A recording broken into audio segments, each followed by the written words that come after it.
Tolong penjelasannya. Ada beredar di masyarakat kata-kata sebaik-baiknya jin, seburuk-buruknya manusia. Wah. Bagaimana tanggapan Anda? Jelas itu statementnya statement yang salah, sesat, menyesatkan gitu. Karena antara jin dan manusia memiliki kewajiban untuk beribadah kepada Allah. Jin dan manusia itu sama-sama punya kewajiban. Allah nggak beda-bedain itu. Allah juga nggak beda-bedain rizki mereka. Rizki yang Allah berikan kepada manusia, rizki yang Allah berikan kepada bangsa jin, itu Allah nggak beda-bedain. Allah adil semuanya. Makanya ketika ada jin yang baik, jin yang soleh, itu nggak bisa disejajarkan atau lebih rendahkan kepada manusia yang tidak soleh dan tidak baik. Nggak bisa. Kembali lagi kepada satu ayat, inna akramakum indallahi atqakum. Iya. Orang yang paling baik di sisi Allah adalah yang paling takwa di antara kalian. Ini berlaku kepada bangsa jin, berlaku juga kepada bangsa manusia. Jadi yang Allah anggap baik adalah yang paling takwa. Jin yang takwa kepada Allah tentu lebih baik ketika ada manusia yang nggak takwa kepada Allah. Manusia yang takwa kepada Allah itu jauh lebih baik dibanding jin yang tidak takwa kepada Allah.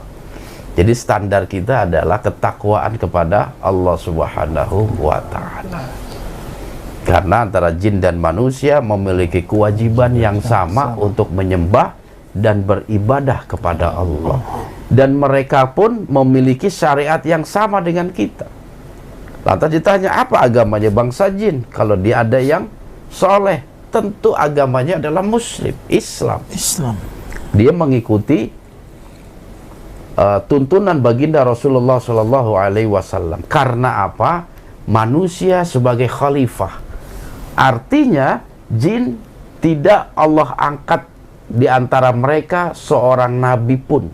Mereka harus mengikuti sang khalifah, yaitu manusia. Di mana manusia ada nabi dan rasul, mereka wajib ikut kepada nabi dan rasul dari golongan manusia. Seperti itu. Karena apa? Kita ini khalifah, termasuk kepada bangsa jin. Maka di bangsa jin itu nggak ada nabi, nggak ada rasul. Mereka mengikuti syariatnya manusia. Jin yang hidup di masa Nabi Ibrahim, dia wajib beriman kepada Nabi Ibrahim, mengikuti tata cara Ibrahim. Sama seperti di zaman Nabi, ada jin yang menjadi pengikut Nabi Musa. Ingat asbabul nuzul surah Al-Jin. Iya. Ada sekelompok jin yang mendengar Al-Quran. Iya. Dan dia teringat, ini ucapan sama seperti zaman Nabi Musa. Dan mereka beriman kepada Musa. Ketika mengetahui kerasulan Rasulullah SAW, mereka beriman kepada Nabi. Sehingga mereka minta bukti. Kalau engkau memang seorang Nabi, buktinya mana? Karena setiap nabi pasti memiliki mukjizat sebagaimana Musa. Nah, jin ini nggak ketemu dengan Nabi Isa, dia nggak ketemu, Nabi Yahya nggak ketemu. Dia ketemunya sama Nabi Musa. Makanya dia pengikutnya Musa. Seperti itu. Makanya statement yang tadi adalah statement yang batil. Itu diambil dari mana, Pak ya? Soalnya kan udah lama kan itu. Iya. Ada dengar juga udah puluhan tahun yang lalu. Mungkin lebih tua dari umur Anda itu. Mungkin ya, mungkin mereka itu menyandarkannya itu kepada physically.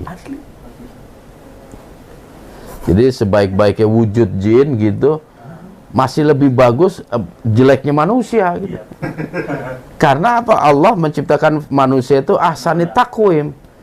Manusia kayak gimana aja pasti bentuknya itu yang terbaik dibanding makhluk yang lain.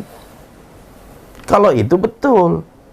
manusia yang paling jelek pun gitu, itu jauh lebih baik dibanding makhluk jin yang paling ganteng sekalipun. Kalau itu betul, karena ayatnya mengatakan seperti itu. Allah menciptakan manusia dengan sebaik-baik bentuk. Tapi kalau berkaitan dengan amalia, ibadah, tentu nggak bisa disamakan. Seperti itu. Iya.